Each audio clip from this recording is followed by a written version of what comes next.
Bases dropped on a new Reaction Monday here, and I am not Matty Cruz. You know, you sit there and you're thinking, okay, I think I've got everything squared away, but I really don't. And you sit there and you look and you're like, no, you're not Matty Cruz there, kiddo. All right, so we will fix that here in a second. Profile, Madison Cruz. No, that is not me. And so we'll do that. And hopefully it's fixed. There we go. All right. Hi.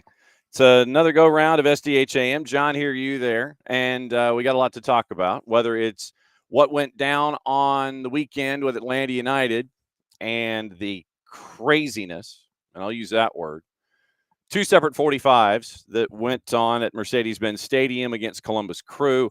Crew ends up with a 5-0 lead to start. Atlanta United spots it, comes back to 5-4. We'll go over all your highlights. We've got sound from Madison Cruiser conversation after the match immediately with Ronnie Dyla and also Jaden Hibbert. So we'll hear from Jaden Hibbert from his conversation that he had with Jason after the match. Maddie caught up with Ronnie Dyla. We'll go through all the goals, all the moments, all the stats, all the things, and that'll be this morning. We got to catch up on Atlanta United 2 and what happened there with the twos. And of course, you know, me being an idiot, you're sitting there and you're thinking, okay, you think you've recorded everything. And I think I did. I just think that I completely and totally eliminated it. So good job by me. Two fantastic golazos that we'll just have to talk about. I'll probably end up having to play them tomorrow, and we'll get into that. Atlanta United 2 goes on the road to Carolina Core, had a 1-0 lead. It was tied at 2. Core took over, and it was 4-2. We'll go over the standings in MLS Next Pro and let you know what happens there. Also, got to go over all the news of the morning. Abe should be joining us in a handful of minutes. We'll go through Abe's thoughts on Atlanta United and Columbus Crew. Bart may be joining us on hour number 2, where we do have a lot of cards and calls. We do have kind of a USMNT update kind of thing that we'll get into, kind of updating, taking Brian Sharetta's notes, and we'll play that forward with everything that a lot of folks are paying attention to when it comes to the national team. We'll get into that coming up in a bit. And also some news having to do with women's soccer, specifically Savannah DeMello and Sam Kerr. We'll get into that as well in hour number 2, or pretty much whenever we come across it. There's a lot of cards and calls to get into. There are a couple of things from Major League Soccer to get into, in addition to what we saw in the Premier League and Dale Johnson, whatever Dale saw that is outside of what we saw on the weekend. We'll get into that coming up in a bit.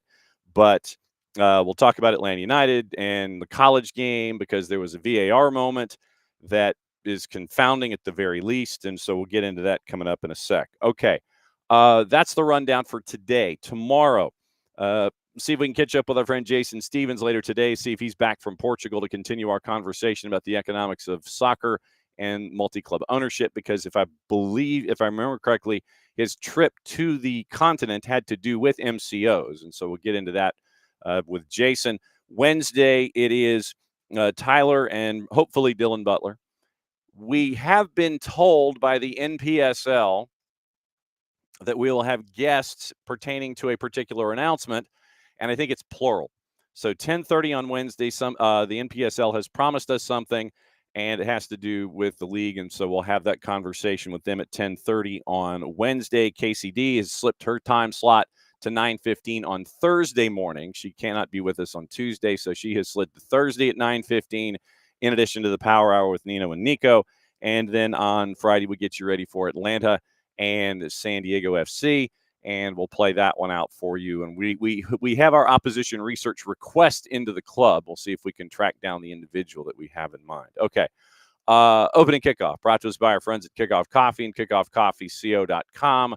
There's your QR code for those of you who are hanging out with us this morning, however you are doing so, large device or small. Start your day with Kickoff Coffee and kickoffcoffeeco.com. Hit that QR code, buy out the store. You get to do so at a 15% discount when you check out using the code SoccerDownHere15. Once again, 15% off your purchase. They, in turn, take 10%, reinvest it in the youth games, youth initiatives, brought to us by our friends at Kickoff Coffee and kickoffcoffeeco.com. Okay, before Abe joins us, I have to show you something. So, obviously, you look over my head and you see blank space, but you also see gaps. And this is what happens, I guess, after 12 years of having an office, is that gravity eventually takes over. So what you got here is, you're used to seeing all the hats. You're used to seeing all of it. But over the weekend, gravity took hold, and it started with this train track and eventually gravitated to this one just because of, A plus B equals C. This train track had decided it had had enough with the contact that it had with all of the nails that had been inserted into all of the individual slats that were supposed to keep it up.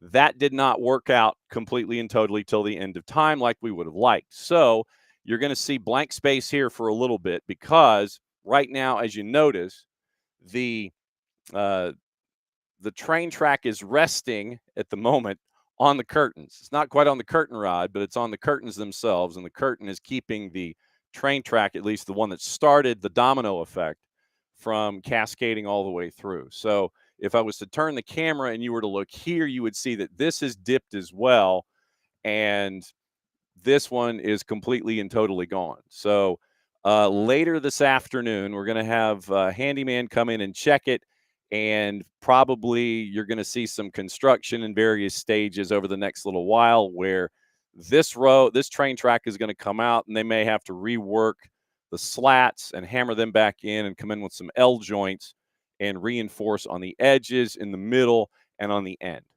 So after 8+ years of having slats and train tracks, gravity took hold on the weekend and took out two of the three train tracks here in the office. So it's going to look a little barren, at least up high. So absolutely crazy that, yeah. So you're going to see blank space. It has nothing to do with any kind of oddities or anything like that, but gravity took hold and took out two of the train tracks here in the office. So that's opening kickoff. Yeah, Abe's looking at me. He's like, "What the hell is going on?" I'll bring in Abe here, and I'll explain. So basically, you know how the office is, right? With the hats and everything up high. Gravity took over, and the slats themselves dislodged from the train track, and so you'll see gap space. There's like 2 inches of gap space, and so basically the train track fell, and it's resting on top of the curtains. And so, yeah, we're going to have a handyman come in here and repair the damage that has happened here and here after 9 years of having studio space. Yeah, it looks like the weight of those just came crashing down like the first half on Saturday night. So there you go. There's your transitional element. Thank you very much. It was definitely a tale of two halves. It was absolutely. We're going to play the goals, and we'll play Ronnie and Maddie and Jaden Hibbert coming up after you're done. But tale of two halves. I still would love to know what was said. I don't know. I don't know if folks were calm about it. I don't know if folks were raging about it, although if they were raging, probably could have heard them in the concourse. And we have had no reports on social media from 17s about hearing any kind of yelling. I just want to know what was said, other than the fact that you're playing for your job, and it goes from 5-0 to 5-4, and you had 3 other chances to at least get an equalizer, if not get anything into the back of the net to come back all the way in this one. Yeah, and there was a lengthy discussion on the field before they departed for halftime, before they went into the locker room, and I'm sure something was said there, and then obviously again by Dyla once he joined them in the clubhouse. So whatever it was, it was enough to get them going, but you certainly can't remove the disappointment of 5 goals in a span of 25 minutes, and it's something that was a concern against Columbus in their first meeting, where you gave up 3 goals in 20 minutes. There's a run of play where Columbus has just got your number, and they bury the game in those moments. And that was the case on Saturday night. It was fun to watch the comeback, and you start to raise your eyes and say, hey, what exactly is going to happen here? How are they going to get back into this? And they did, but ultimately not enough to rescue a point. And again, the more I've thought about it, the more comfortable I am with what happened. And I say that because of this. When you look at who was available and who started, I think you can kind of write off what happened. It's not fun to watch in the moment, but your two best players all season. And you can look at our man of the match rankings and counter.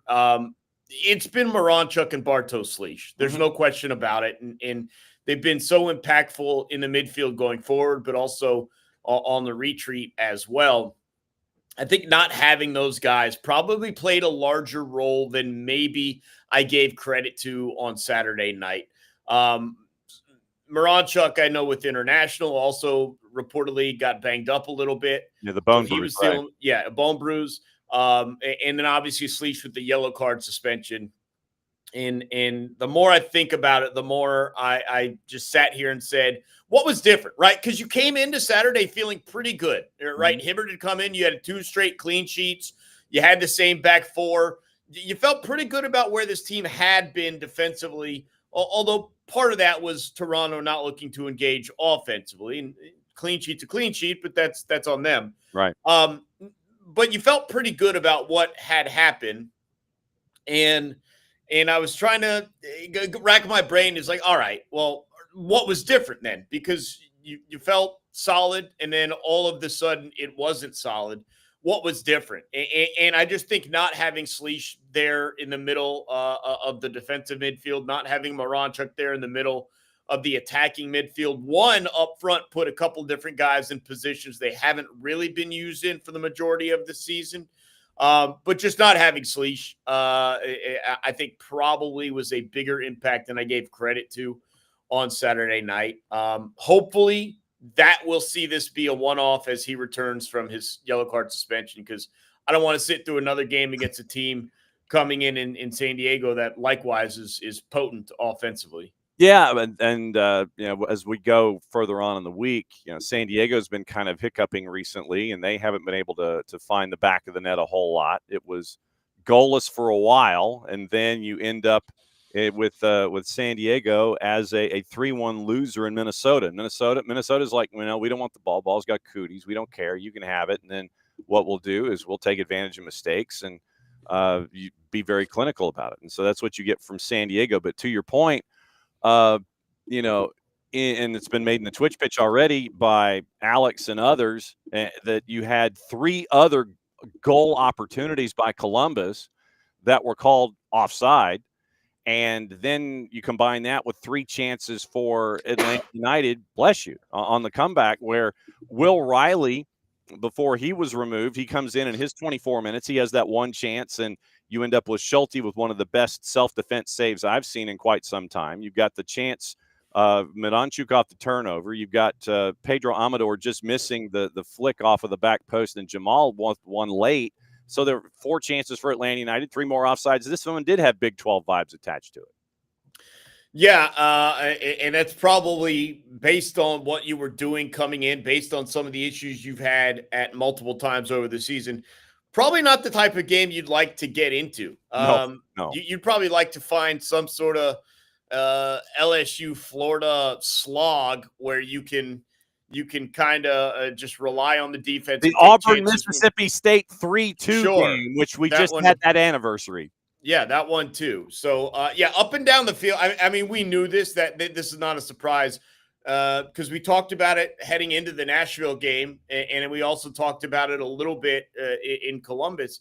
This is not a team or even the opponents right now to go up and down the field with. No. It just, if it gets into 4-3 or, as we saw Saturday night, 5-4, it's not going to work out in your favor for the most part. And this is a team that needed to be a little bit more defense first. It didn't happen on Saturday.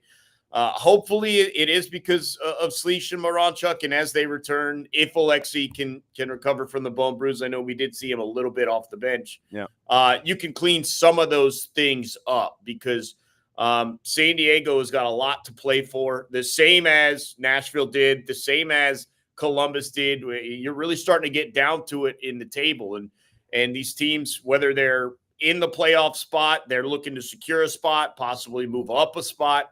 They're all fighting for something, even potentially supporter shield. And so you're dealing with opponents' best right now. There's no question about that. And Saturday night, you did not bring your best. And it cost you the game in the first 40 minutes. And once again, it's the second time that Columbus did this to you in 2025.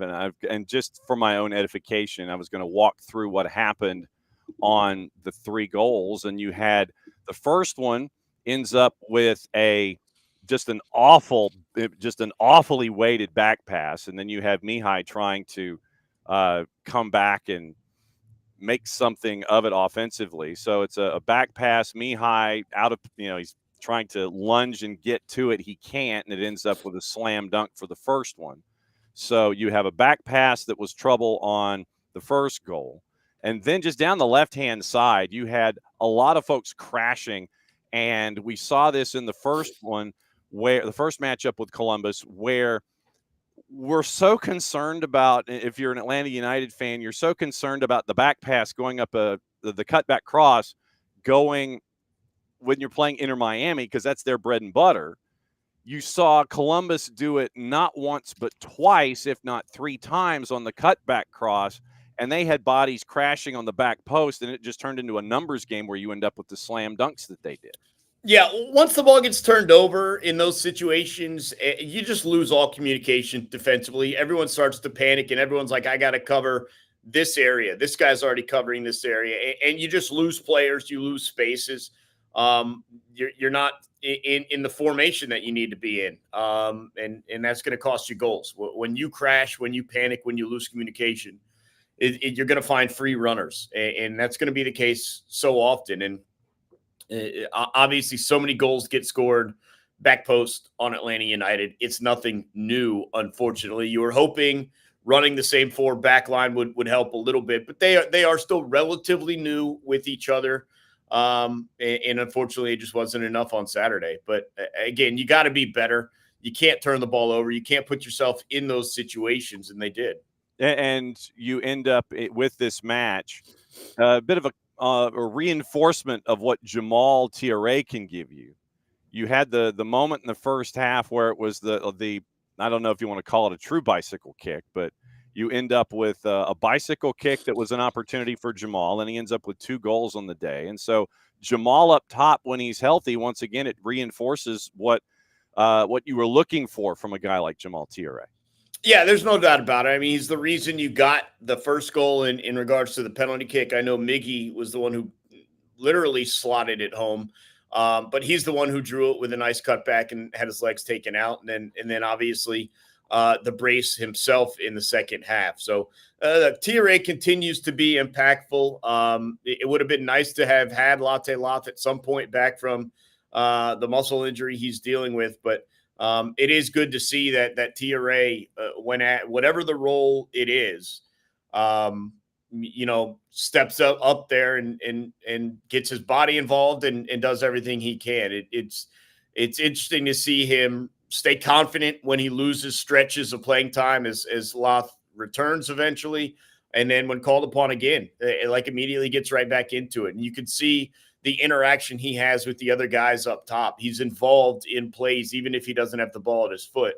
I think it's really impressive to see the role that he's taken up the past couple of seasons here with Atlanta United. And it's the reason why they continue to bring him back, even though you sit and say, hey, look, you're good enough to be a first choice starter somewhere. It's not going to be here because of the money spent on Latte Loth, but every time you get your name called upon, you deliver. And it was a man of the match performance for him on Saturday. 2 goals, the ex-Abe at a 1.07, 3 shots on target, 2 off, 1 twice on the dribble. He was 2 for 2 there. Had the 1 penalty, 1, had the big chance missed. 35 touches, 16 to 19, passing at 84%. Had the 1 long ball on the day. 10 for 13. This was an adjusted number from what we had. 10 of 13 on his duels, 7 of 9 on the ground, 3 of 4 in the air. This was a fantastic day across the board for Jamal. Fouled 4 times, and he had the 1 tackle and the 1 dribble pass as well. So, I mean, Jamal contributing in a bunch of different ways and making sure that Atlanta United kept possession. So, different ways to punch a 9.1. You could be Diego Rossi and get a hat trick in 42 minutes, or you can be Jamal and draw a penalty and have Miggy score that one for you and then get 2 on your own and continue to be a menace up top for Atlanta United as we're waiting for Latte Loth, as you say. Yeah, and look, just being involved to me is what's important. Obviously, the finishing touches are nice, but I think we've seen long stretches up top where there was a massive disconnect between the striker and either his outside wingers or the midfield, or even if it's one of the wingbacks trying to connect. And that's just not the case with TRA. I think he runs his butt off. He gets his into position to help out players. And it's just something we haven't seen enough of this year from the other guy. It's been very frustrating to see TRA come in and have the impact, and Latte Loth come in and just feel disconnected. And so that's something they got to figure out. If Latte Loth is going to come anywhere close to doing what he was brought in here to do, because it has been a season that has been nowhere near that beyond the first 2 or 3 games. All right, so it's an odd start time on Saturday, and it's like late afternoonish kind of a thing, and I'm trying to figure out if this is because it's like a late national game or something like that, and so nope, just a straight up Apple TV game at Mercedes-Benz on a 4:40 kick. I thought it might be something along the lines of like the super hyper mega pregame show from Big FOX where you kick off at 55, but no, this is straight up MLS season pass at 4:30. It's going to be an early start for all of us at Mercedes-Benz on Saturday. Yeah, with respect to the Five Stripes, I don't think you're getting any MLS kickoffs on Saturday on Fox. I think that's probably dedicated to some Big 12 or something. But they're going to have college football on, and B1G or taking the over on a Big 12 game or something. Yeah, whoever they're aligned with, sure. But yeah, it is an odd start. We've also got a potentially shorter post game show as college football is going to take to the air on 92.9 The Game after we are done with the full-time report, but we'll still have enough breakdown and analysis for you to at least get you back home on your drive after the game. So looking forward to it. 3:30 start for the pregame with a 4:40 kick, and you can find the action right there on Sports Radio 92.9 The Game. Excellent. Nicely done with the promo. How did you run on Sunday as you were thinking? I did not on Sunday. I did a longer run on Saturday, so I got my soccer game tonight, so I didn't want to work the legs too much. Okay, so when you are soccering, where are you on the pitch? Are you in the attack? Or are you in defense, or what? So I've finally gotten out of goal. I am running field this season, so I move somewhere between midfield and striker, just depending on the sub rotations and who gets tired and all that. Eventually, they put me up top last week. So did you score? I scored twice. Yeah. There you go. Nicely done. Okay, so we need to keep track of. We need to get Abe on Sofa Score. We need to figure out what it. I would have had a nice Sofa Score last time out. I would have had a nice number. Definitely would have. As always, my friend, thanks for dropping by and kicking off our week. You can always come in and crash if you always got something on your mind. We'll catch up with you soon, my friend, and we'll see you Saturday. Yeah, thanks so much, John. Looking forward to it. There we go. Abe Gordon, 92.9 The Game, everybody. And that's your kickoff of the week. Abe is our perpetual leadoff hitter during the season. And breaking down a couple of things involving Atlanta United. Let's go over, once again, starting lineup and Sofa Score, and we'll get you your ratings, and then we'll get into the highlights, and we'll hear from Maddie and Ronnie Dyla and Jason and Jaden Hibbert here after the match. Okay, so starting lineup on the day, Jaden Hibbert. And in the 4-2-3-1, it was Amador, Mihai, Gregerson, and Ronald Hernandez. Your two in front of the four were Alzate and Tristan Muyumba. Then it was Miggy, Saba, and Luke, and then Jamal up top as your striker. Jaden, obviously, with all of the goals, it was a 5.9 for both him and Ronald Hernandez. 6 is on the board. Mihai had a 6 even. Gregerson had a 6.4. Pedro Amador with the goal had a 7.2. Tristan had a 6-1. Miggy had a 7-9. Is that a 7-9 or a 7-8? 7-8. So a 7.8 for Miggy on Sofa Score. Steven Alzate a 6.5. It was Luke with a 6.3. Saba a 6.7. Jamal, we got into Jamal's numbers where he punched a 9.1 on Sofa Score. Substitutions, you had 3 of them come on at the half. Juan Baracol for Brennan. Baracol had a 6.9 in 45 minutes. Brooks, obviously, with the assist out of the blocks for Ronald Hernandez, got a 7.5. Will Riley came in for Saba after 45, was only around for 28 minutes, went down with what looked like a hamstring injury, and we have no word yet And I would imagine that probably until midweek, you may not have our first opportunity. So it might be tomorrow when we would have our first idea as to what may or may not be wrong with Will. And so obviously we'll keep an eye on that. Alexei Miranchuk came in, gave you 20 minutes after subbing in for Tristan. And then Cooper Sanchez came in, subbing for Will. And Cooper, by the way, finished with a 6.7 in the 16 minutes that he was there. But I will say this. I will say this, that when you have a youngin like Cooper Sanchez come in and you've got a lot of veteran players surrounding Cooper, and initially they didn't necessarily want to pass the ball to Cooper because, young guy being pressed into service off of an injury to another player. But there was one ball by Cooper Sanchez early in his time where he went for the cross from left to right, and he nailed it on a dime. And then from that moment, everybody was like, okay, all right, you're here, you're dialed in, you're one of us. And then Cooper from there was integrated into the offensive pass patterns and such. For Cooper, comes in obviously with a 6.7, 16 minutes, 15 touches, 11 to 13 passing at 85%. That one long ball we just talked about. And then he was 2 for 4 on his duels, and he committed one foul and had a tackle on the day. So Cooper's not afraid to stick into any kind of a tackle. 11 to 13 passing on 15 touches, and that one long ball that's really stuck out in my brain for what we got to see out of Cooper Sanchez. And looking forward, obviously, to seeing more from Cooper as the season continues, whether it's with what we know from his time with Atlanta United 2 and from his time with the first team in the cups of coffee that are there. So let's run through the stats real quick and let you know what went down there. Once again, it was goals by Rossi in the 14th and the 16th, Wessam Abu Ali in the 25th, Marcelo Herrera in the 29th. Diego Rossi gets his hat trick technically in 25 minutes before he's removed in the 42nd with his muscle injury. Point of concern for Wilfred Nancy, obviously, going forward. Miggy gets the PK that was drawn by Jamal. You're kind of sitting there going, yeah, all right, John Freeman called it.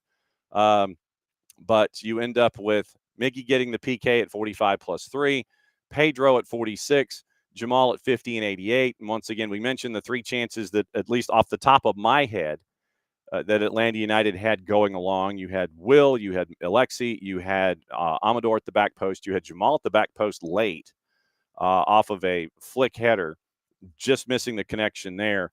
You had the 3 offside calls for Columbus. And, yeah, the game basically, as was said by Alex and a bunch of others, Will, I believe, yeah, it was Fun Belt. It was Fun Belt. It was Big 12. Literally, it was off the scale. And it was absolutely crazy. So let's run through stats and just kind of briefly go over it all. Once again, possession 50-50, big whoop. XG on the day. Atlanta United with an XG of 3.78. 7 big chances on the day compared to 4 for Columbus. 16 total shots compared to 7. The numbers, when you look at things statistically, Atlanta United, they had the advantage in the first half. I think it was, 7-5 or something like that when it came to shots and chances. 3.78 to 1.2 in XG. Once again, when you turn the ball over and it's only, say, 20 yards away from goal, 20 to 25 yards away, and you're clinical about it, then, yeah, your XG is not going to be very high. Total shot 16-7, 5 saves for Schulte and 2 for Jaden Hibbert. 17 fouls called. It was 10 for Atlanta, and 21 tackles, 12 of them by Atlanta United. Free kicks, 16, 10 by Crew. 3 yellow cards in the match, 2 for Crew, 1 for Atlanta United. So shots inside the 18, 15 shots for Atlanta United inside the 18 on the day, 6 for Columbus Crew. 4 big chances scored each side, 3 big chances missed. Those are the ones that we were talking about. Touches inside the opponent's 18, 31 to 22 for Atlanta United. Fouled in the final third 3 times. Atlanta United was fouled compared to 1, and then the 9 offsides. 5 of those went to Crew. Let's see. Passes and duels. Tackles won. 75% of the tackles for Atlanta United, 9 of 12.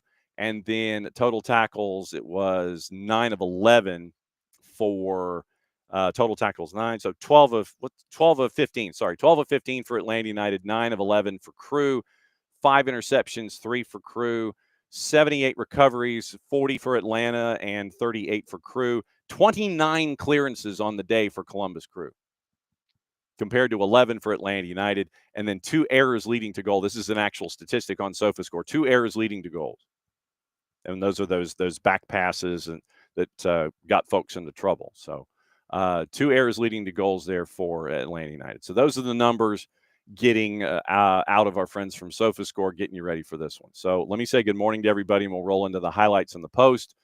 David, good morning. Good morning, Alex. Yes, the insanity of scoring 4 unanswered and still losing. Could have easily scored 7. Absolutely true. Morning, Lokeville. And yeah, David, this is troubling after all the office remodeling advice I've been giving to Nico. Well, but remember, this was the boss's idea, David. Opening kickoff, and we're discussing the train track that has fallen because of gravity and time. This was the boss's idea. And so we had our handyman come in and take that train track, and you just go a foot down, and you see where the slats are, and the braces. And so now we just have remembered that we've got to have braces underneath after 9 years. So that one's pretty sweet. Let's see. Who else was I talking to about it? I think I was talking to Parkey about remodeling an office. Yeah, Michael, good morning. No, first half, yeah, and that was Michael's like the first half should be enough to get people fired. And I think that there were a lot of players that if they weren't playing for your job, then you certainly were reminded of that at the half. So that to me was one of the larger things. Like I said, I would have loved to, if Rooted was in the locker room at halftime of this match for a future episode. Like I said, I didn't see them in there. I don't know if they were or not. But if that video ever got out, that would be what I would want to see. I want to see what the halftime talk was, whether it was amongst the players or if it was coaching staff to players. I want to know what that talk was, and I want to bottle that. Let's see. Morning, Will. Will doesn't see any positives, giving up 5 at home and a half. Then, yes, absolutely Big 12 vibes. Morning, David. Morning, Abby. And let's see, 99 definitely was missed. Morning, 4-card. And, yeah, it's kind of the schlep rock idea with Jamal. Well, and Wiley mentioning a bit better at scoring when the other team takes a foot off the gas. And I think that is a I don't think that Wilfred Nancy. I don't think 4-card feels badly for any opposition. But what I think is that in this particular game, I think that what this did, in addition to showing that Columbus can be one of the best teams in the Eastern Conference, I think what it also did is reinforce that they have issues at the back because of what you saw and the dangers of throttling down. I think that you saw a team throttle it back a little bit and then have trouble when you want to try and slam it into gear again. And so that's probably a lesson for Columbus and a lesson for Wilfred Nancy and his crew heading in, pun unintended, heading into the postseason.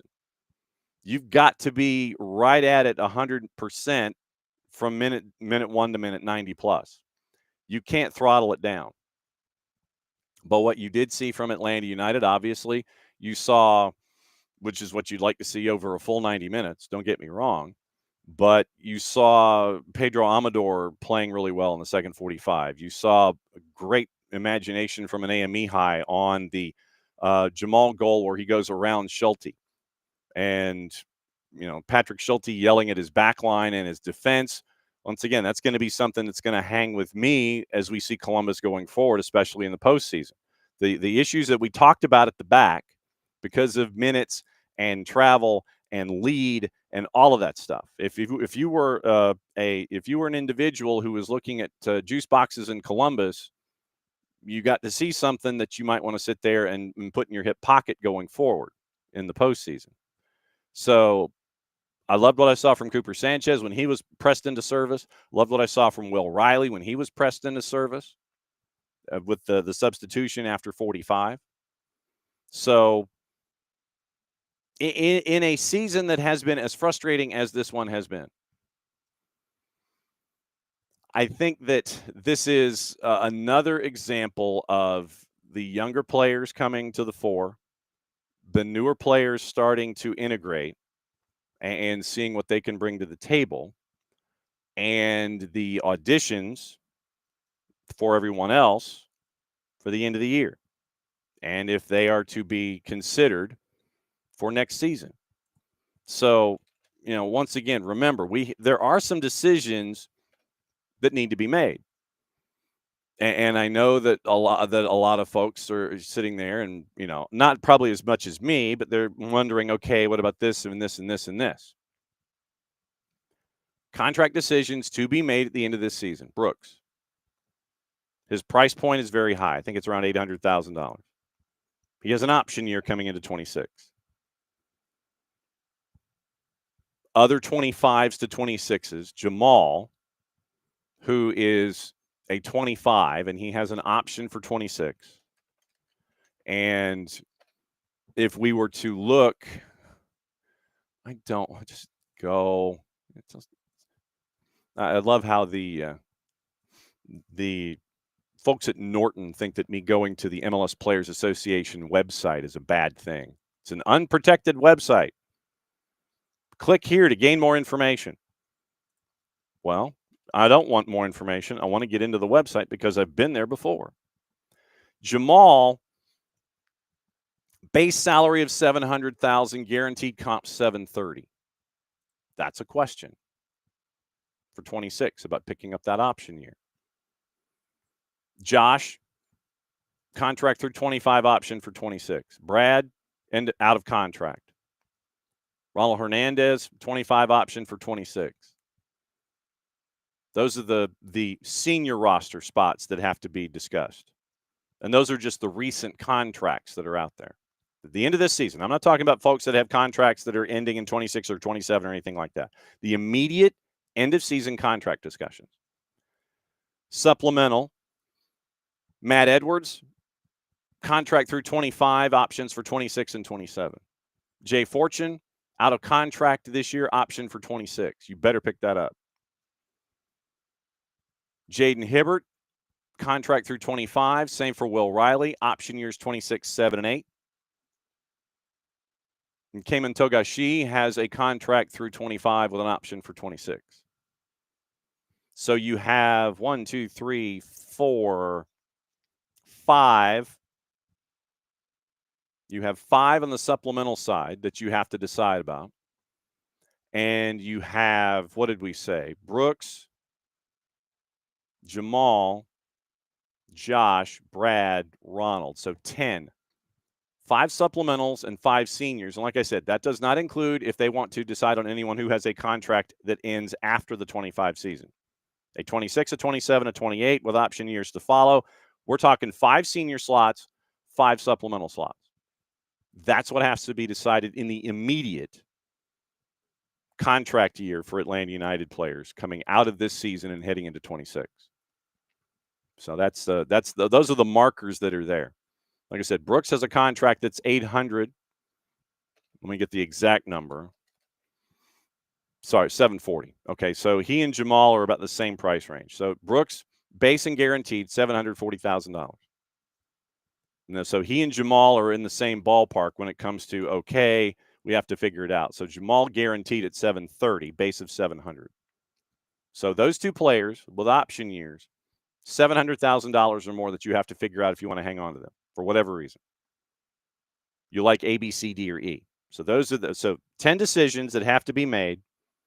I think the supplementals are far easier to make.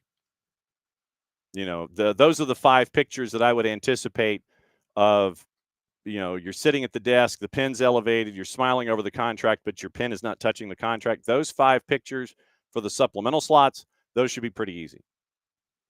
The 5 position players that are your senior slots, those are the ones for the players that end in 25. You have 5 of them.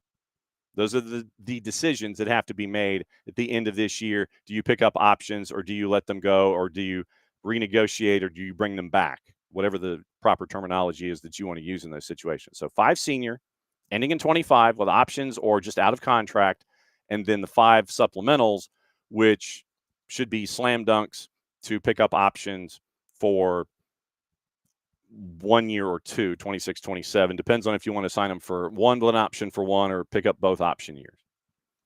So that's what you're staring at with Atlanta United for the immediate decisions. Like I said, if they wanted to make a decision on somebody with a contract that's older and has more years attached to it from the senior slots, that would be on the front office. We're just talking about right now immediate decisions that have to be made with players either out of contract that you want to talk to bring back, or pick up option years for 26. 5 senior, 5 supplemental. Those are the immediates. So those are your decisions for Atlanta United going forward. So morning 4 card, morning Abby, morning Michael. Yeah, and Abby, I don't. Some folks do. Abby's not a fan of XG. To me, XG is like the QBR in college football. I don't know how they make it. I don't know what the equation is, and I don't know what it means.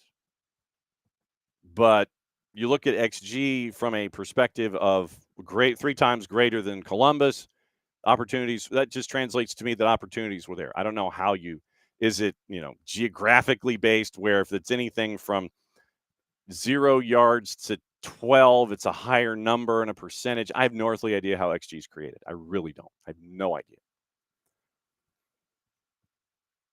And let's see. Yes, ball need to go in net. Absolutely true, Alex. Absolutely true. And once again, Alex Alexian, the defensive effort that he has been putting in. Absolutely true. And so Abby is looking at Brooks and Brad. Michael is looking at Brooks and Latte a lot. Morning, Katie. It's been a while. Good to see you. And Alex was watching the alma mater in the stands, so it helped distract. Yes. So those of you that brought your devices to look at other things. All right, let's run through the goals and the post and the moments of the match as they were for Atlanta United on the comeback. So we'll pick it up at 5-1. So we'll pick it up at 5-1, start of the second 45 minutes, wasting maybe 20 seconds. It was Atlanta United once again making it 5-2 very, very quickly. Pedro Amador at the end of the play, courtesy of 92.9 The Game and the Odyssey app. Atlanta kicks off, moves from right to left, moves from right diagonal for TRA, which connects. He heads it into the far attacking corner to Almiron.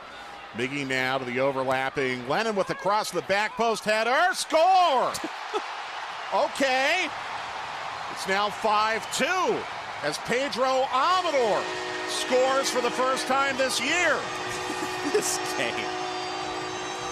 Jason's not wrong. And there were moments literally in the second half where you're just kind of looking at everybody around you, just going, yep, just kind of throw up your hands. And it was Texas Tech and Oklahoma State. It's just kind of like, yep, all right, that's cool. So that was the 92.9 The Game and the Odyssey app version. Callum Williams, Kalen Carr on the call for Apple TV. Here's their version of it, once again, courtesy of Apple TV and Major League Soccer. And you wouldn't bet against them increasing the scoreline here today. Atlanta with so much work to do, not only today, but moving forward if they are to restore their reputation. But as it stands, Columbus Crew leading by 5 goals to 1. The angle ball played in. It's a fabulous start for Atlanta United. Out of absolutely nothing. Amador with the goal. And Atlanta have their second. You need to see a response, and straight off the kickoff, it's exactly that.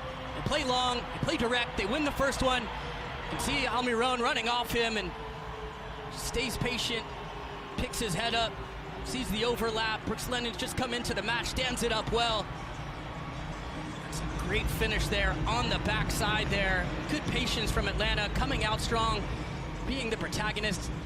Don't even think about the score at this point. Lennon stands it up, and then Amador picks out that far post, and you can see the reaction. And you end up with that one to make it 5-2. That's both versions. And so 5-2, and then the sum total of technically 4 minutes later, Jamal gets his first on the day.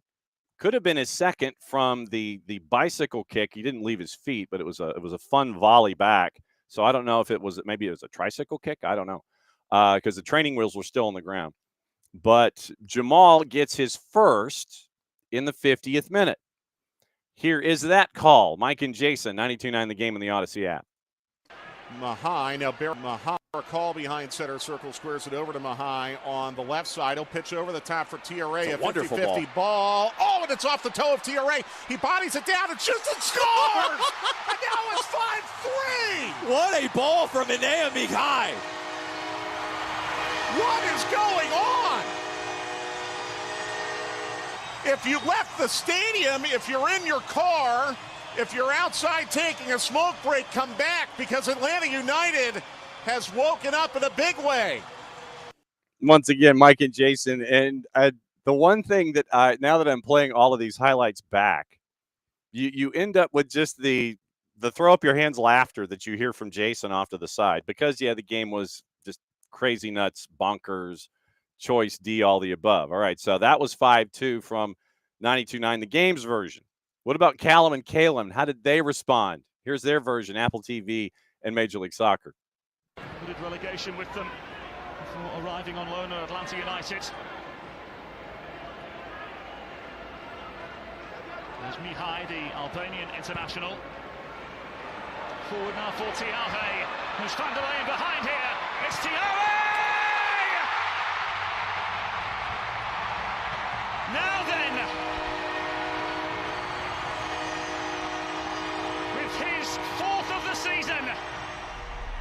How about this for coming out in the second half? They've changed the formation to three in the back. They play with two wing backs, but this is just a direct ball over the top, and CTRA does well to just take it around Schulte. Misses that first touch, but carries it forward off the quad and then in the back of the net. And in an instant, in the first 5 minutes, Atlanta United, what a response. Get two back, only 2 goals down now. And that was Callan Kalen on Apple TV and Major League Soccer. So we're at 5-3 at this point.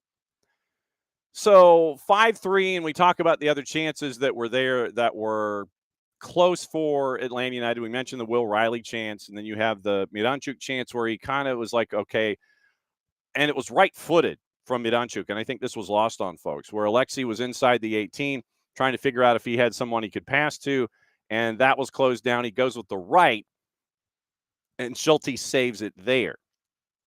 So you're at 5-3 at that point, and then it took a little while. So from the 50th minute to the 88th, you're like, all right, the chances are there, chances are there, chances are there. And you end up with Jamal scoring again to make it 5-4. Here's Mike and Jason, and what do you want to bet Jason laughs? Reversing back to the right where he flicks to Alzate. Lennon calling for it. Lennon calling in the far corner. Instead, it's Gregerson with the cross. TRA header! Score! It's 5-4! And there you go, 5-4 at that point. Then you end up with, let me see if I can find the other one. Here we go. Okay, so you heard the quick version there of Mike and Jason. What about the incredulity of Callum and Kalen? Here we go, 5-4, Apple TV and MLS Soccer. Miranchuk. Alexei Miranchuk.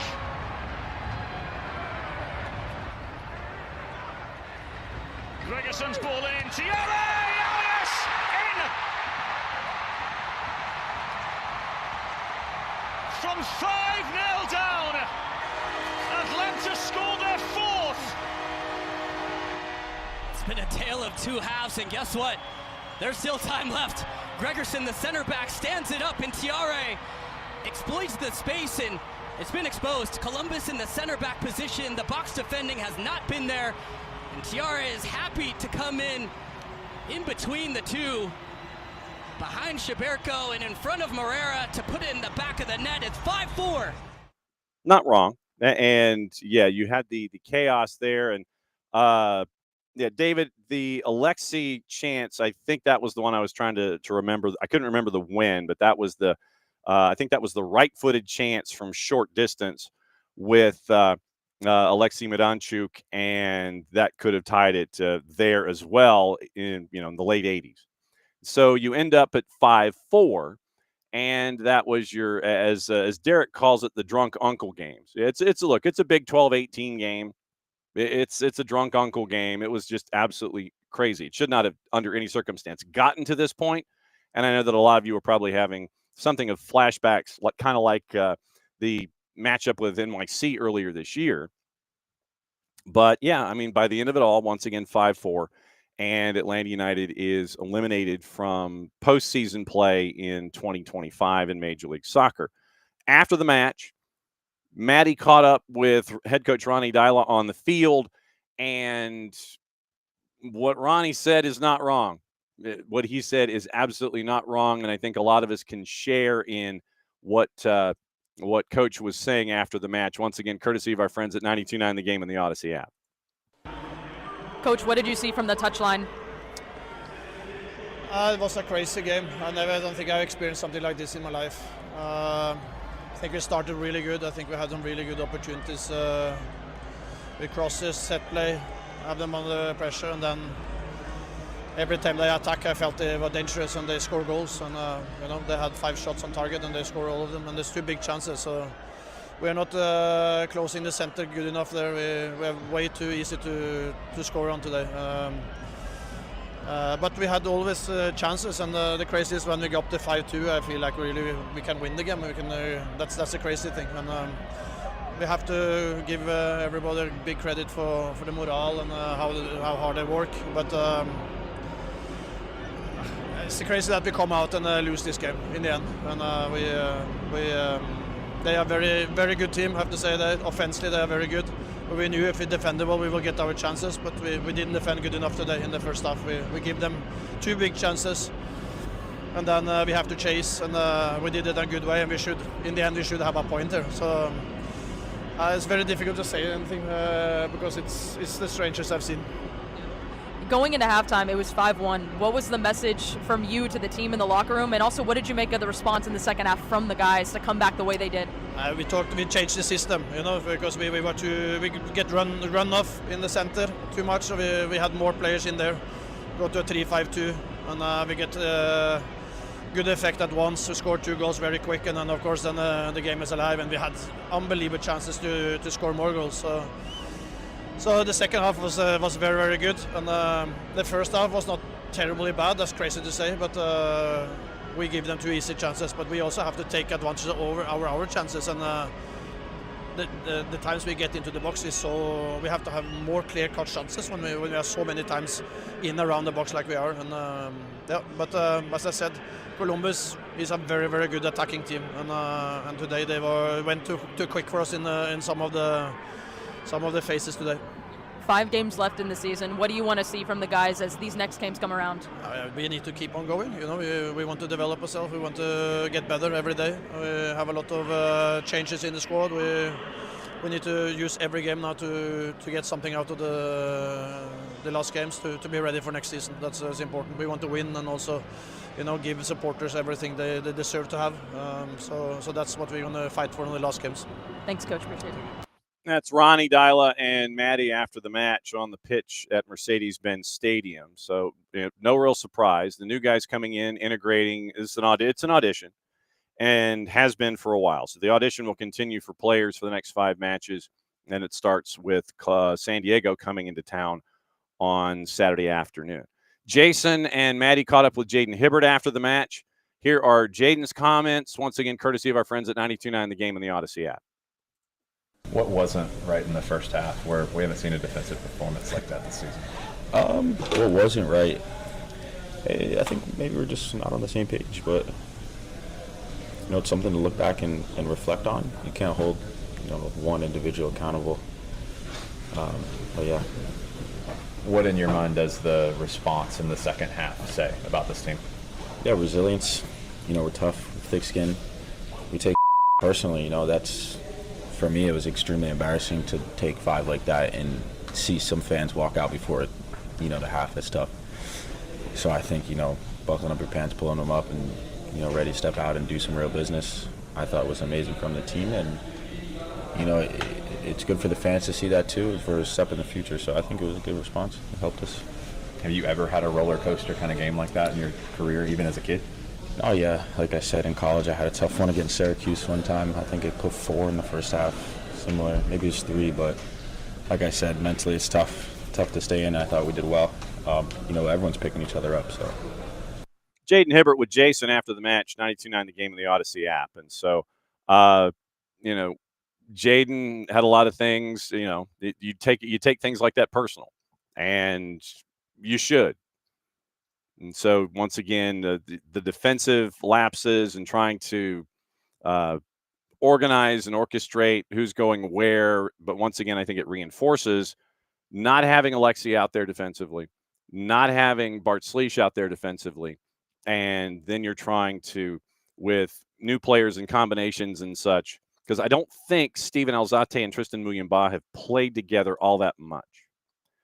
And so I think that in trying to, just outside of the back passes and a couple of those instances, the 2 of the giveaways that created short fields for Columbus, the not having Alexi to start, not having Bart out there, period, creates a week where you're trying to understand where your teammates are going to go and that kind of a thing. So contributing factor to a long list of things that we've been talking about today when it comes to Atlanta United and Columbus. So once again, getting ready for turning the page. We'll obviously keep an eye on everything up there at the Children's Healthcare of Atlanta training ground. We'll see if we can catch up with Maddie tomorrow as she is walking in the door and has her morning coffee, and we'll get her thoughts heading into practice as well. And so we'll lay that out, and we'll see if we can track Maddie down this week as she is watching everything of the Children's Healthcare of Atlanta training ground, getting ready for a very, very tough San Diego team. But they've been kind of hiccuping recently. It's been interesting to see where San Diego was, and now they're kind of regressing to the mean a little bit. And so this is, second time through the batting order in the Western Conference. They're kind of getting figured out, and see where the back line is and being chased after when you make mistakes by a team like Minnesota. So we'll see what happens with San Diego on the road coming here to Mercedes-Benz on the weekend. Now, my first question for Bart is going to be about Backyard Brawl, because we obviously have to talk about that. And so we bring in the Soccer for US POD's Bart Keeler. And of course, right there, no shock, bringing his near gear in because of what happened. And hell of a win, man. That was a fantastic game. It's a game that needs to be played every year with Pitt and West Virginia, and you and WBGV take it to, you score late. I think it was like 1:10 to go. Score late, take it into overtime, get the win. Craziness ensues. How many sofas were sacrificed after the game, by the way? Well, first of all, I don't know if you can tell, John, but I definitely enjoyed my time in Morgantown this weekend. Yes, you did. John, it is exactly what you described. It is a game that should be played every year because it means so much to both teams, both programs. And it's unfortunately a game that we've lost to all of the restructuring that we had to do because, the Pac-12 can't exist for some reason. But what was so good about this game, and it's something that it is hatred. It just is what it is. Mm-hmm. We don't like each other. And it gives us reminders of why we love the people who we love. And I think that was what I obviously haven't been back to Morgantown in a while. And I was reminded of what I love about Mountaineer fans. And obviously, it's a reunion for my friends that I met at WVU every time we get together. But yeah, it needs to be played every year. There were at least 3 different couch posts that I saw on some various forms of social media. John, we did get to play the song at the end of the game. They played Country Roads, and then we played Sweet Caroline. Yeah, we had a good day in Morgantown on Saturday. Yeah, I bet you did. What I did want to do, in addition to cards and calls, Brian Sharetta, God bless him, kind of compiled the weekend for a lot of the USMNT roster and the hopefuls. And so he kind of broke down what they did this weekend. And now this will give me something to kind of pay attention to on Mondays if Brian's going to continue to do this when it comes to all of the impossible updates when it comes to all these things. So here's some of the headlines from the weekend involving USMNTers, and see if this, is part of a larger subset of activity that we pay attention to. So Pepe, 2 goals for PSV, scored in different ways. Haji scores a big goal for Coventry in a 1-1 draw with Norwich. Got lucky, but made the most of it. Sargent was quiet on the backside of that. Aiden Morris played well again for Middlesbrough. 2-2 draw with Preston North End. Borough still first in the championship. Nice performance from Tyler Adams in Bournemouth's 2-1 win over Brighton. We'll get into that in cards and calls. Richards went 90 for Palace in a draw with Sunderland. I don't know how you draw Sunderland. Weston McKennie had some good moments in Juve in a 4-3 win over Inter, part of the buildup for the first goal. Cole Campbell got some minutes for BVB. Brian still thinks letting him go to the U20 World Cup would be beneficial for everyone. A Jedi unused for Fulham in the 1-0 win over Leeds. Concerning, Aronson started for Leeds, set up a great chance. Balogun assisted in Monaco's 2-1 win over Auxerre. And in Bundesliga B, Tolkien at Holstein Kiel, Castaneda at Paderborn, and Korbaz at Arminia Bielefeld all played well. Korbaz with a goal. So that's your weekend wrap-up for everything USMNT. Pretty eventful. And I will say, I think the most important thing, if you're looking at just generic how the team looks maybe at the World Cup next summer, Gio Reyna started and played a game of soccer, John. Gio Reyna played. I don't, started. So that means he played a good bit. And I think that's really important. Ricardo Pepi, hopefully, look, he is coming off of a catastrophic injury. So I think expecting him to be 100% what he was before that injury, which was pretty darn good. We can't expect that yet, right? But we expect him to start getting there. And I think hopefully this weekend is a step in that direction. That was the biggest takeaway, John, from the last window, I think, was when Flo Balogun is on the field for the U.S., we look darn good. So if we can get Ricardo Pepi in that mix as well, who is, I think, at the level of Balogun in many ways, that will help. It's really nice. And then, Weston McKennie with the Juve, everything's a soap opera with them. We're just glad he's playing. Yes. And I don't know if tonight we will be able to have Nick discuss it directly. We may have to discuss it indirectly, but this lends itself into one of these. It's more of a developing story, but we're going to go ahead and play this anyway since you mentioned Juve.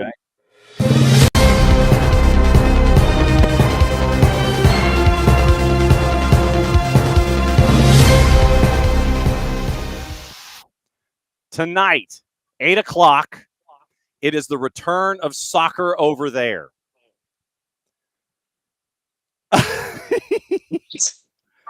Soccer over there returns to the airwaves tonight, 8 o'clock, Monday nights. We are back for 2 hours.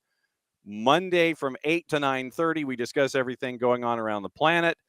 9:30 starts Picks of the Week. You have been summarily warned. It is not going to be a 3-hour show, but Mondays, Soccer Over There returns to the SDH network here starting in 2025. So after a long absence, we are returning with SOT. That is fantastic news for this network. Let the chaos reign. Let the educations continue, and the SDH bump, let it be for whomever we so well anoint. Who knew about Defensa y Justicia on the global scale before we gave them the SDH bump? I believe the answer is no.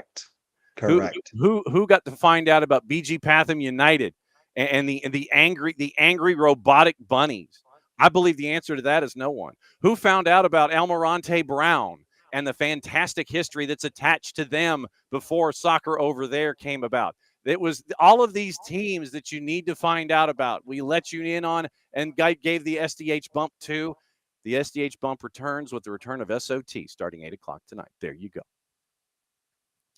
Boom. What a day for everyone. Boom. So it is fantastic, and I believe that when you see SOT tonight, you'll also see the adjunct to the broadcast plan. It'll be very, very live / remote. So we'll see what happens tonight, kicking off at 8 o'clock. So it is a multi-pronged attack for SOT, live and virtual at 8 o'clock tonight. So is it a return of SOT? I wanted to get into cards and calls with you because there were plenty. And Some games had multiple cards to one person. Which good for them. Yeah, they did. Yeah, they did. And I want to start in Major League Soccer before we go to a lot of stuff overseas. And I did want to talk about Sam Kerr and Savannah DeMello with you also toward the end of the segment. Start in Major League Soccer, and we'll start with the Lucas McNaughton red that happened in the DC Purple Team match. And the discussion involving this one was, and I don't know if it really by the end of the day should have been much of a discussion, but it was the amount of contact that Lucas McNaughton gave to the head of another individual with his cleat. And it ends up after VAR being a red in review. 53rd minute, it is Purple Team out wide. And then you get a save, and then off of the rebound, you see Lucas McNaughton chasing and trying to clear with a high boot and makes contact with Alex Freeman. And so it's in the open field, and then McNaughton, after review, is given a red. So your thoughts on the McNaughton collision with Freeman, and Alex was down for a while after the contact was made. So this is where we get into serious foul play or just a reckless foul, right? Because that's the boundary, right? Reckless, careless, these types of, and then serious or careless, reckless, serious foul play. Sorry. Right. Okay. So obviously Penso originally gives a yellow card for this foul. Now, mind you, Alex Freeman has scored. So I think that is a little bit why Penso felt that the yellow card was sufficient in this moment, because we didn't give a penalty kick foul, right? Like this wasn't something that we needed to do more of, right? I do think that maybe if you call this a foul and Freeman doesn't score and you're giving a penalty kick, there's a big argument for this is a red card type of situation in that moment. But goal is scored, the yellow card was given. I also think this is a good example of VAR being a helpful tool, because it's really hard to tell which part of McNaughton's foot makes contact with how much of Freeman's head. Right. And when you do look at it through VAR, you go, oh, yeah, we can't have that. And now I'm going to say something, John, whenever this comes up, that is going to enrage every single soccer parent who has ever soccer parented. There is no such thing as a high kick in the laws of the game. Okay. That does not exist. Okay. High kick, which is screamed at no fewer than 12 times a half in each youth soccer game I've ever refereed, is not a foul. The foul is playing in a dangerous manner. So in this scenario, we have a playing in a dangerous manner, and then you add on the actual direct free kick foul of kicking because he makes contact. So part of the issue here, John, is which part of the foot makes contact with the head. I think ultimately you cannot be sticking your foot above your own head and make contact with the player on their head and not expect that a red card might be coming your way. Yeah. And I'm not going to say whether they got it right or wrong because I think it's a little bit open to interpretation, but I do think that this very much can fall under the serious foul play criteria. Mainly because you kicked someone in the head. Yeah. And you shouldn't do that, John. You just No, shouldn't be kicking people in the head. No, that's not good. And so eventually it goes to VAR, and Lucas McNaughton gets a 53rd minute red card, and he is shown the door for DC and the purple team. Now, Don't kick people in the head. yeah, I think that's probably the lesson for today. You don't kick people in the head, and especially as McNaughton and the close-up angle we had was the end zone camera, and you don't know how much of the individual cleats make contact with Alex Freeman's head, but still just the visual of a cleat heading towards someone's temple. It's not a good visual. That's not a very optimistic visual, but at the same time, you don't know how much contact is made by cleat to skull. None of that is ever good. And even if it's boot to skull, that's still not good. So either it doesn't matter what side of the boot you're talking about here, boot to skull is bad. So Right. Don't put your foot up in someone's head. Don't you see now that's the quote right there. Don't put your foot in someone else's head. Don't put your foot in someone else's head. Second one I want to get to from Major League Soccer has to do with the second yellow from Tomas Aviles in the matchup with the Low Down Dirty Cheaters from up I-85. So Messi and Friends and the Low Down Dirty Cheaters FC from North Carolina. And it was a second yellow that Aviles got in I think so. Let me see. He got his first one in the 67th. So Tomas Aviles gets his first yellow in the 67th minute. So then in the 79th minute, shortly after a Cello Weygant, yellow, you end up with Tomas Aviles getting his second yellow in 12 minutes, which is something that we have been looking at all season long with the defense for Messi and Friends in the first place. But Tomas Aviles gets a second yellow in center circle or close to it. And Tomas Aviles is out the door. And so for the final 10 plus, Messi and Friends have to play with 10. So this is a yellow card for stopping a promising attack. Okay. It's not dog so for a couple of reasons. That's why he didn't get the direct red, but mainly because there was no real control of the ball for him to say, okay, well, how far is he and all that kind of stuff. And there were other defenders there. But this is absolutely a stopping a promising attack yellow card, which is what we, as some of you may know, the professional foul, cynical foul, whichever way you probably call it. Professional foul, and that's what I was going to get into with you. Yeah. Yes. We call it now stopping a promising attack because it's a little bit better of an actual definition of the call, because cynical foul, professional foul, sure, that it's professional foul. Stopping a promising attack is also, I think, maybe trying to redefine it by saying, no, we don't want this to happen. Professional foul makes it sound like that's a good thing. Like, oh man, yeah, you did a good thing for his team. Professional foul. Yes. Yeah. So the stopping a promising attack is the call here. That is an automatic yellow card if you're doing something like that. And I don't know, John, pulling someone's jersey as they're running past you seems to me to qualify as something that would be stopping a promising attack. Now, John, I do want to make another note about this game. And this is one of the few times in this season I will, not cheer for those low-down dirty cheaters, but watching them win isn't a bad thing.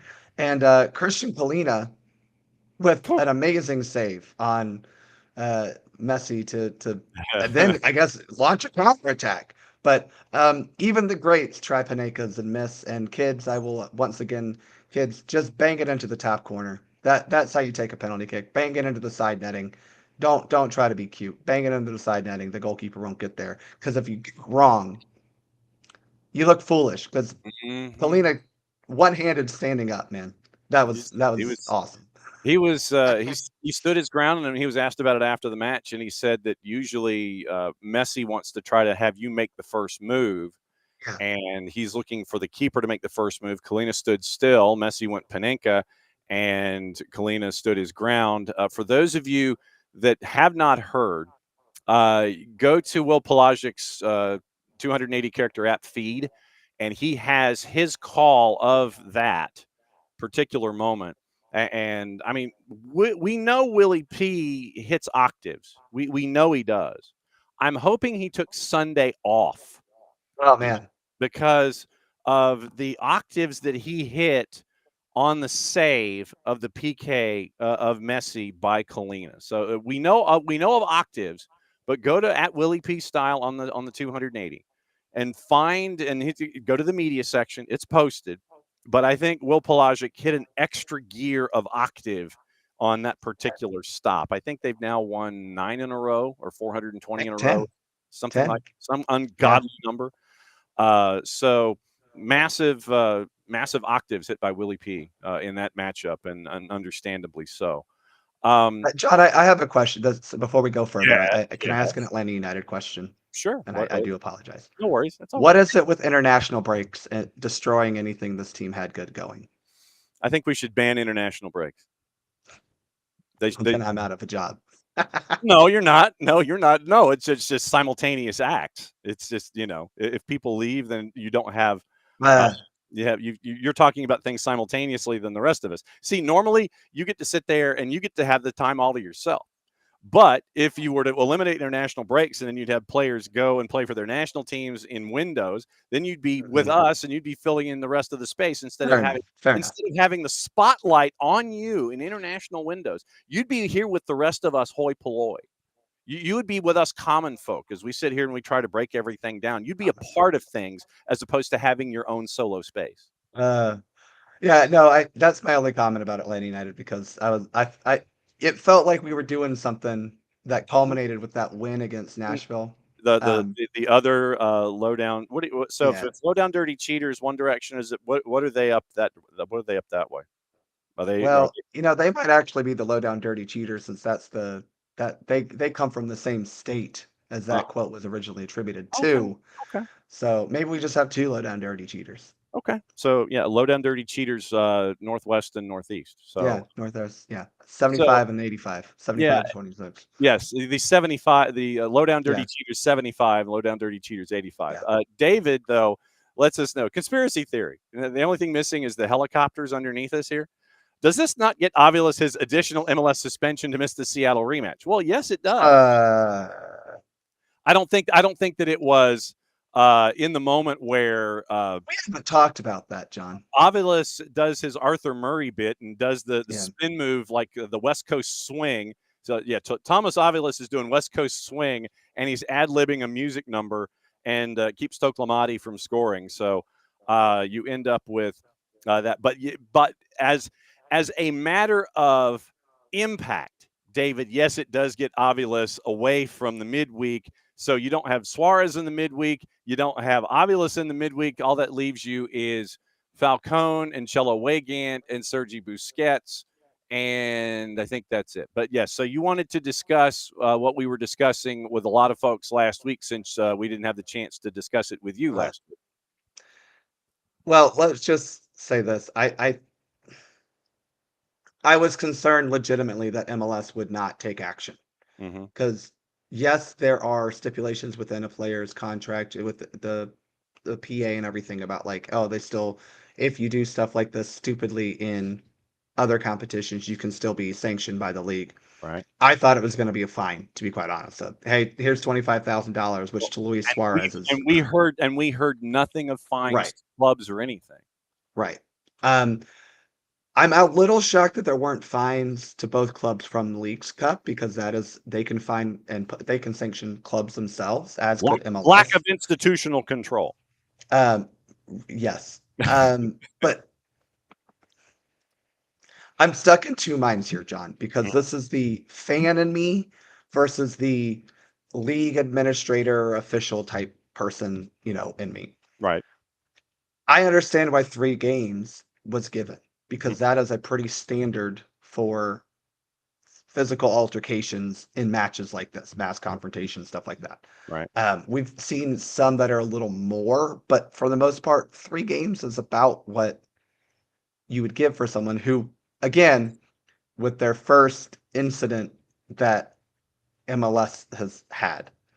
But the fan in me goes, well, this is not Luis Suarez's first incident of this kind of manner. No. It does feel like the league gave them the bare minimum of what they thought they could give and not get sued by Miami, because I think that's the other thing is Miami probably would have taken this.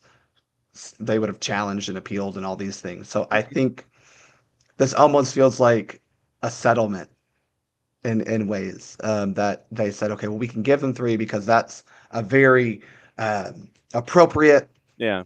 There's it's one precedent. more. It's one more than, because if it's 2, then the PA, the MLS PA, the Players Association can't take it to an appeal.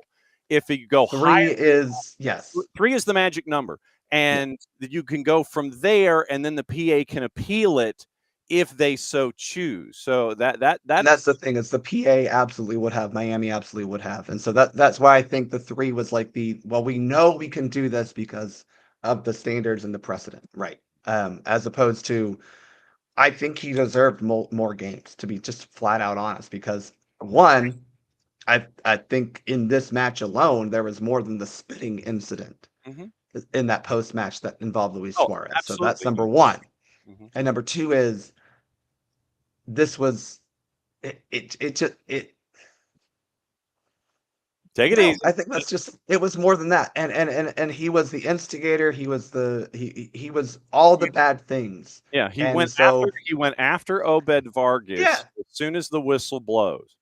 And so, and to be fair about the distribution of it all, we mentioned that yes, the league goes after Suarez and goes after no one else.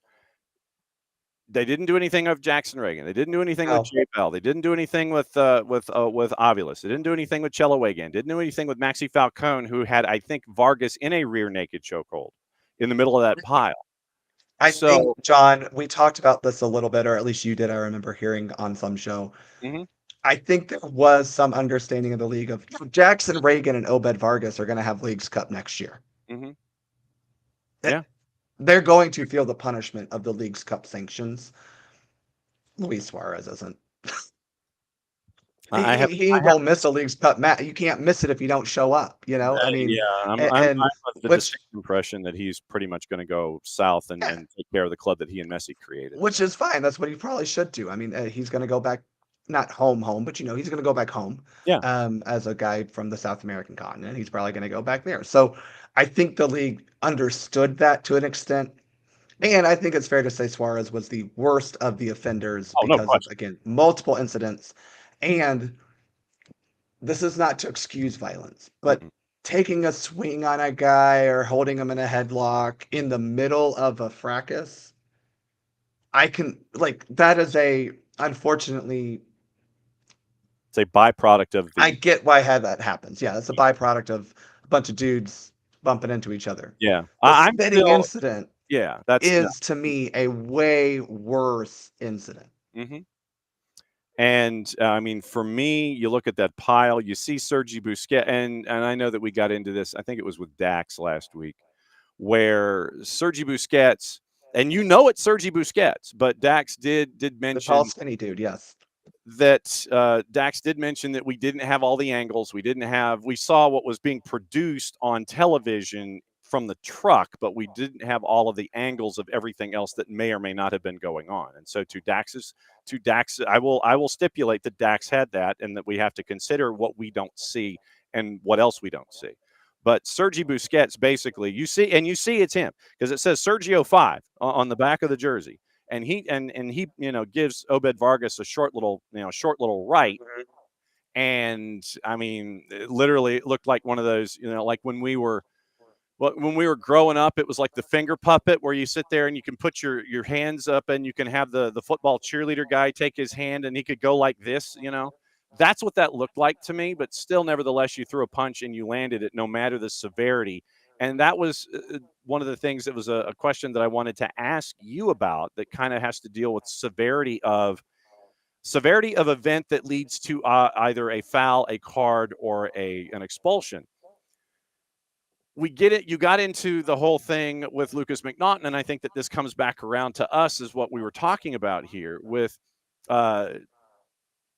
cleat to head is bad.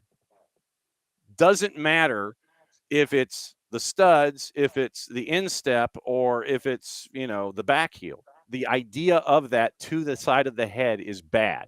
It doesn't matter that Sergi Busquets looked like that play toy, the marionette play toy that we had growing up with the football guy who's going like this. The fact that he took his right hand and pops Obed Vargas and he hits him in the jaw. Yes, I agree. To me, it should not matter the severity of how hard he hit Obed Vargas. But I would argue even if he doesn't make contact, it shouldn't matter. Yeah. And so for me, yes, it looks like just a short little pop right hand, and it doesn't look like, and it looks like, and Vargas looked like, he sold it a little bit, but still, it's something that you don't do. So cleats to the side of the head, bad. Short right hand to the jaw, bad. Doesn't matter the severity of the act. It's the act itself. And that was, to me, one of my big concerns.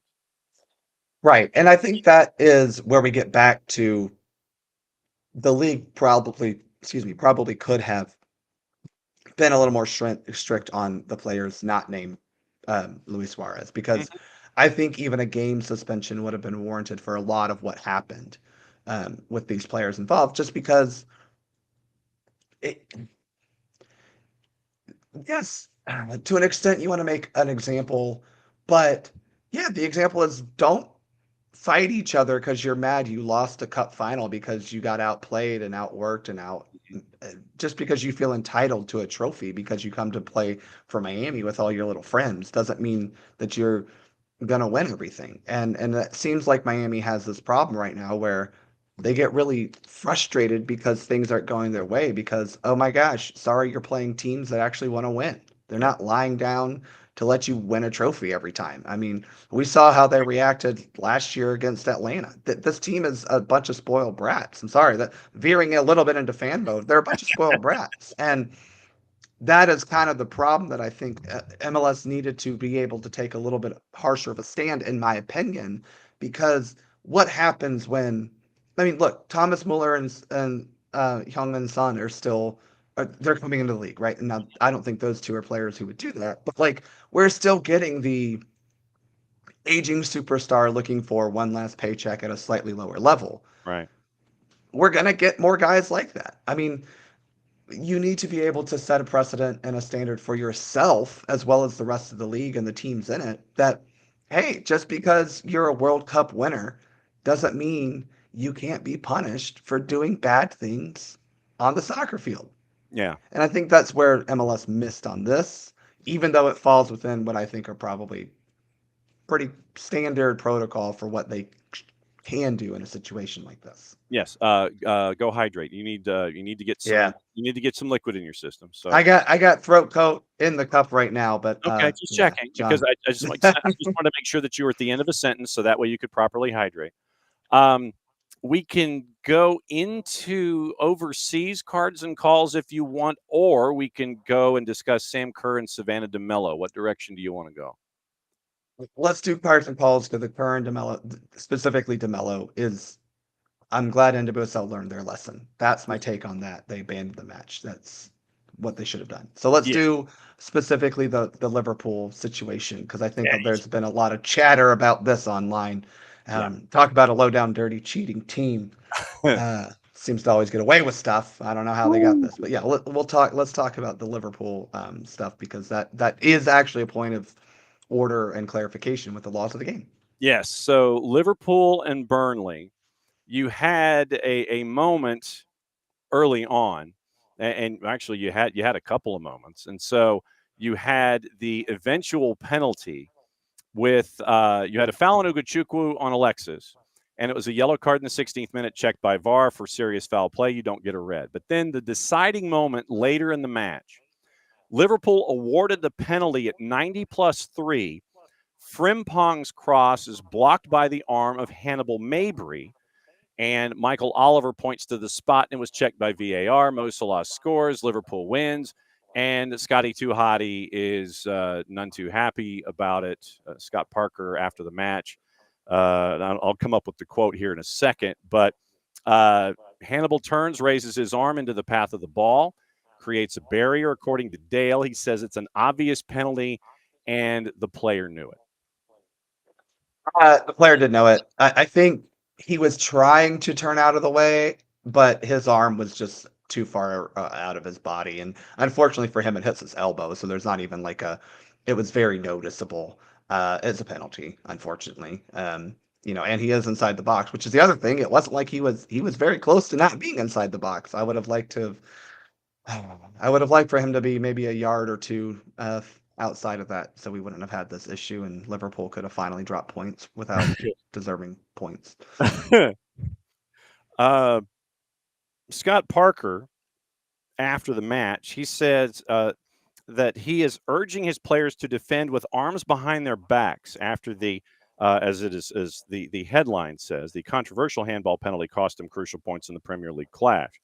So 27 shots, XG of 2.65 for Liverpool. And Scott Parker apparently believes the nature of the handball rule will lead to defenders changing their approach to the game. Quote, "It is handball. By the law of it, it is handball," he told Sky. "We'll have to change the technique of defending things with our hands behind our backs, but I'm really proud of the team. I've been in the arena. I know how quickly things move. His body action was turning and his arm had gone out. The ball is probably coming at 80 miles an hour, and it has hit him. Only learning for Hannibal is that we'll have to train with our hands behind our backs." Yeah, I mean, again, I think the problem here is that you do see the arm away from the body. And, you know, whether I would have to have a kinesiologist or someone who's an expert in biomechanics, I mean, seriously, tell me if that is a natural movement. But for the purposes of what we interpret things via the laws of the game, your arm is raised and away from your body, and unfortunately it hits it. You know, I do not think it was intentional. I mean, he's clearly turning his back away from it, but it does, and his arm is away from his body, which is a handball. So I understand what Scott Parker's saying, but like unfortunately that is what it is. Yes. And four card is seeing me check my phone, and so basically it's just he wants to know why if we're hearing that Ronnie Dial has been fired. I think. Calm down. That's not going to happen. And I don't want that. That's not that. I am not advocating for that. I'm just saying. Yeah, it's checking to see if AM News, and so this is a great job of me typing quickly. So and I left the lower third up. So trying to explain to four card what's going on. Literally, there are four card. There are too many times where something will happen and it'll buzz past me, and you guys are fantastic about putting things into the Twitch pitch for me to dial back to while I'm dealing with guests and everything. You are all like my de facto producers in this situation. So when I see, when my phone vibrates, basically it's like, okay, is it something that I need to talk about? So literally every single time you see me check, I'm either sending a message to somebody having to do with AM News or trying to see if AM News is catching up with me. And then I type something quickly and I misspell the word checking and I misspell the word adding. So there you go. That's where that went down. Let's see. We got the Semenyo PK with Bournemouth. We've got James Madison yelling at Spurs. We have the third goal with Manchester City in the derby where people were saying that Haaland was offside. We have the Harvey Barnes grab with Wolves and Newcastle. What direction do you want to go next? What was the one with what game was that? The throw in with the offside. What was that? Go ahead and hit it and break it down. It was Brentford Chelsea. Okay, Brentford and Chelsea with the throw. Yes. So Brentford scores an equal. This is from our friend Dale Johnson, because this was actually kind of one of those interpretations that we need to talk about, John. Okay. Brentford scored an equalizer 3 minutes into stoppage time when Fabio Carvalho guided the ball home after Christopher Ayer had flicked on Michael Coyote's long throw. As the players celebrated, VAR checked for possible offside offense within the move by Dango Ouattara. Yep. So basically, the question here is Ouattara was, I think I'm pronouncing that correctly. Yeah, it is. Was in Ouattara. an offside position after a flicked on throw in. So again, cannot be offside on a throw in. Okay. We know that. But there is a flick on. And at that point, if your teammate specifically is the one who touches it and moves the in that sense passes it forward to you, and you are in an offside position, you can be offside. He does not technically make contact with the ball. So the question here is, did he have influence? Did he gain an advantage? What happened here? And I think what the VAR eventually ruled was, yes, he was in an offside position. Yes, he makes a play on the ball, but he does not gain an advantage by being in an offside position. Doesn't seem like this actually affected the play of the defensive team or the goalkeeper. And again, he doesn't make contact. So, yes, in this case, swinging and missing doesn't actually hurt you. Yeah. But it is an interesting question of what does gaining an advantage from an offside position mean? Okay. Because he's very clearly in an advantageous position. He's literally standing, I think, inside the 6-yard box. And he has a defender against him. He has a goalkeeper right next to him. Personally, I would rather the laws of the game be a little bit more stringent on this, in the sense that, like, he's very much offside. Excuse me. It's been a rough day. Very much offside. Make sure that very much when you need to take your hydration break, go ahead and take your hydration break. I'm Thank you. going to hold you. He's very much in an offside position. I think this is gaining an advantage, John, because this is something that I always disagree with. This is me. This is not Bart speaking for U.S. Soccer or IFAB or anything. This is my interpretation. Bart speaking for Bart. My gripe with IFAB and the laws of the game and the way we're told to interpret it. Got it. If you are in an offside position and you make a play on the ball, run toward a ball, anything, that's gaining an advantage because the defense, the goalkeeper, they have to react. Does that make sense? Yeah. Because if you see it is literally, it is Newton's laws of physics. It is action and reaction. Because if you see something happen that may cause an equal and opposite reaction, translation, if the opposing team scores, then we are applying the Newtonian laws of physics to football now. So, I mean, no, I get it completely. And I think, this is a little too analyzing game and not refereeing, but because of this, a defender has to defend him, which takes away from the guy who ends up, I think, scoring the goal. A defender away from that. I disagree with this not being an advantageous situation for Ouattara, who was in an offside position. So I just wanted to talk about that because I personally disagree with this. I understand that this is not gaining an advantage, but to me, I'm going, well, this is the goalkeeper. The goalkeeper now, instead of looking at the flick on going to the center of the box, is going, okay, it's not my near post, I've got to shift my positioning. A defender has to move across the. It's an advantage. He gained an advantage, but he didn't touch the ball. He didn't technically get in the way of anyone making a play. So here we are. Yes. It's a goal. Yes. Other moments, James Madison yells after Van de Ven had two hands on Kyle Walker-Peters. Yeah. James Madison yelled about it on his social media. Nicky Van de Ven called for the foul. Walker-Peters, hands.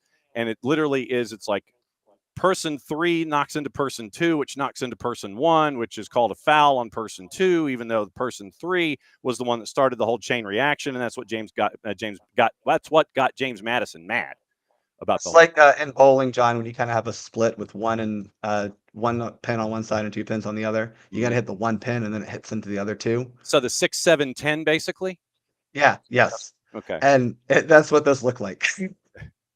And the one guy, it was not quite dominoes, but definitely bowling pins. Madison on 280 goes, quote, honestly, the referees in VAR have had an absolute shocker of a start to the season. If that goal is disallowed for a foul, you will never, ever see a corner be taken without referee blowing for something ever again. And so, of course, Madison, he's going to say that because he was part of the aggrieved party. But, the VAR, according to Dale, and if we look at the evidence, VAR is ignoring these decisions in Premier League, nothing new, into the 6th season of VAR. And in that time, just one goal has been awarded after an incorrect foul on the pitch. Bruno Guimaraes from Newcastle penalized for a foul on Kasper Schmeichel in April 22. Over the same period, VAR has advised that 40 goals should be disallowed on review for a foul. Near impossible to get a goal awarded, as they are apparently 1 for 41. And VAR is going to step in to give a foul several times in a year. This one's tough, John. It really is, because I understand what the gripe is. Mm-hmm. I also understand why the gripe at VAR for intervening here is. I feel like they've been way. Correct me if I'm wrong, but they've been way more strict on things happening inside the penalty area on free kicks this year. I think that is a concerted effort by the Premier League. Am I correct? Yes. Okay. I think. Okay. So, in my own personal experience, and something that I kind of have been told throughout the years, is sometimes as a referee, you kind of have to recalibrate yourself. Mm-hmm. And so, if you feel like sometimes you have a game where you feel like, man, I kind of let a little bit too much go. Mm-hmm. Maybe you had a serious games where you're like, I really didn't call that many fouls. And you got to think to yourself, okay, well, one, should fouls have been called? I mean, look, it's the U13 girls game. No offense. You're probably not calling fouls. The U13 boys, girls, the fouls are almost non-existent. That field is too big for them to run into each other with any real force. Mm-hmm. Yes. But sometimes you get into this pattern where you're like, man, I need to I'm getting a little too desensitized to it. Yeah. Right? I have told myself, okay, well, pick your next match and go, okay, there's two ways. One is, if you think it's a foul, just call it. Don't second guess yourself. Okay. Now, the other flip side is sometimes you feel like you're calling too many fouls. So then you need to tell yourself, okay, only call it if you're 100% sure it's a foul. So you kind of have that spectrum of is it? Yeah, we'll call it. Or is it? Okay, don't call it if you're doubting yourself. I think the Premier League is kind of in that pendulum of being a little bit more like, no, we need to call it, because I think they're trying to clean up the, for lack of a better word, silliness that goes on, the shenanigans that go on inside. I had shenanigans in my head, but I was leaving it to you. Silly. I mean, some of it is truly silly. And so I think this is a byproduct, unfortunately, of an effort to just clean that up. And while I don't disagree with what James Madison is saying, you won 3-0. Mm-hmm. It didn't really affect the game overall. Yeah. But I understand the frustration of something that you probably would have been able to do last year. Mm-hmm. Now all of a sudden is going to be a foul. And I also get the added frustration of, well, their guy ran into us. So I get it. I think all of this is just a byproduct of we're being a little more strict on these types of situations in the box. Now, Four Card was wondering what kind of things I was getting to add to it. For those watching on the video side, I'm going to have to explain it.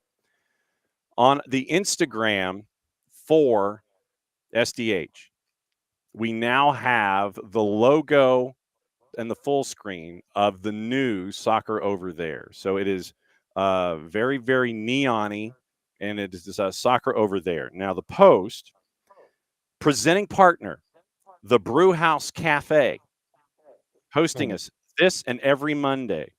So 8 o'clock, and what I meant by it being both virtual and in person, we will be at the Brew House. Some of us will be at the Brew House for the live part of the show. Others can join virtually, and that's the beauty of this whole thing. But that was kind of what I was waiting for.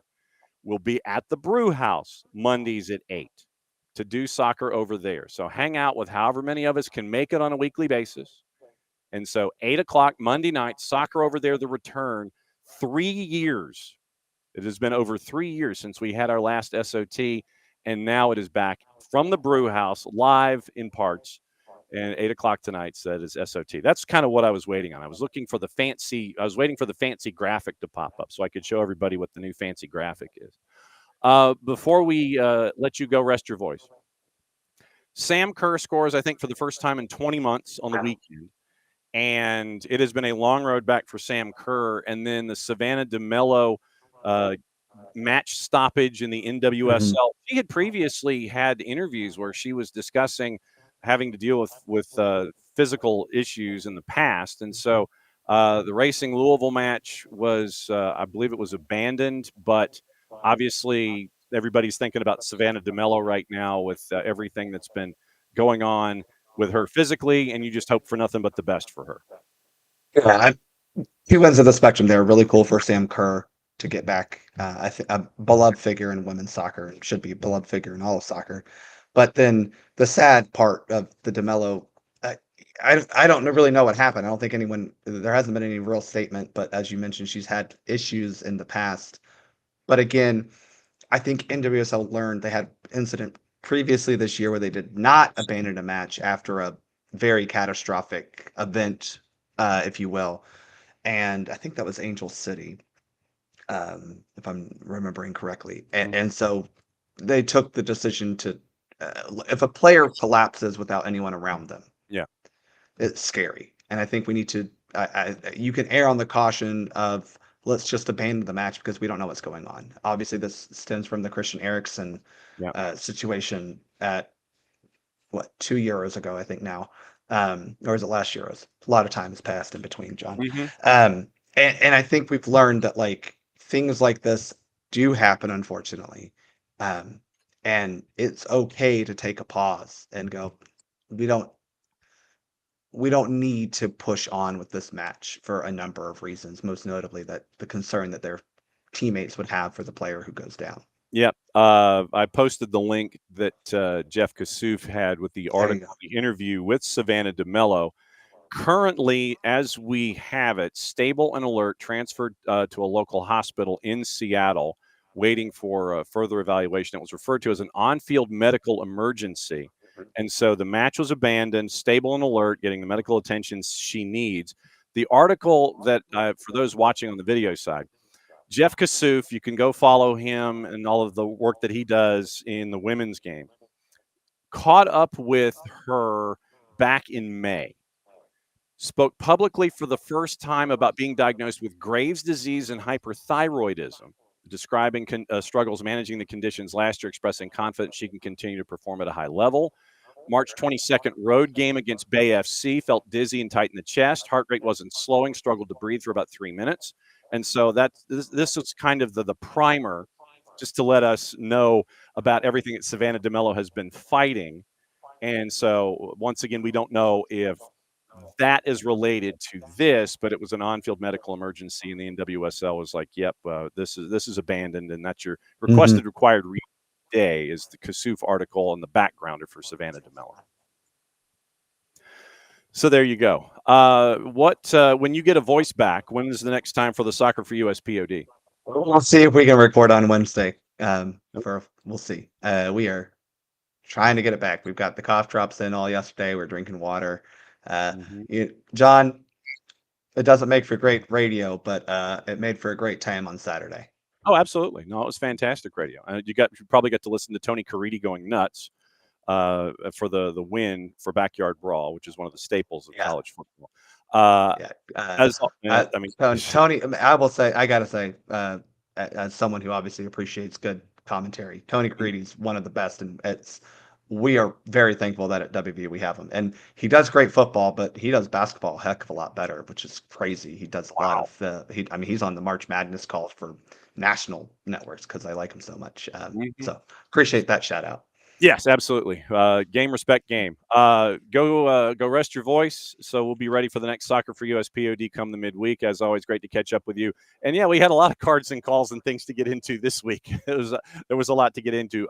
Be safe. Glad you got home. Glad you enjoyed Backyard Brawl. And we'll catch up with you soon, my friend. Thanks for always dropping by. Thanks, y'all. There he goes. Yes, wearing his near gear. So that was Bart, and hopefully Bart just rests the voice and he's okay for the remainder of the time. All right, so let's get into what happened, the news, what to watch, where to watch it, how to watch it, all those kinds of things. Remember, I think we have Champions League later this week, as a matter of fact. So we'll be getting into that. And Unk had mentioned earlier about the Atlanta United talk. It's not like stopping. It's kind of a continuous thread throughout our entire week. Monday, BN en Español, Guignon and Montpellier at 2:45. You can go watch BN, all the BNs at Fanatis, FNTZ.co/soccer down here. Helps them out, helps us out, helps you out. Continue to add to your degenerative natured viewing habits from all around the planet when it comes to everything going on in the world of soccer. It is BN Teise Nuestro Telesitio for the fans. Liga 1 Max Pro. TVV has been added. You can go see the LPF. You can watch all the Argentina league matches, Uruguay league matches, Goal TV in English and Spanish with our buddy Nino Torres. He was busy this weekend with Portugal, and you can continue to watch all that stuff. They've added like Tigo Sports and Canal 4 and CATV and all those things.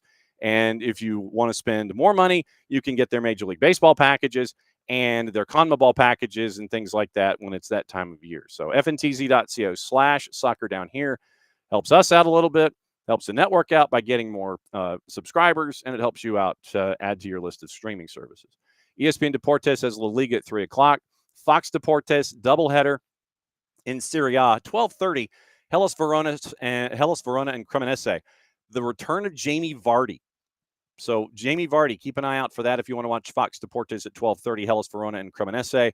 Como and Genoa at 2:45. ESPN Plus has Espanyol Mallorca at 3.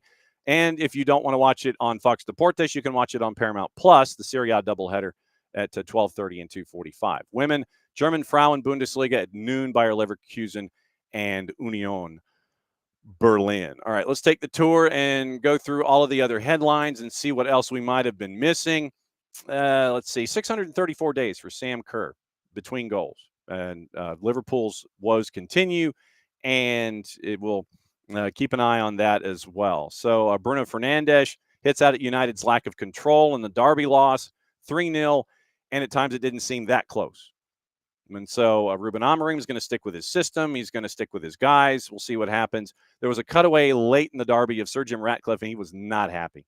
He was not a happy man, understandably so.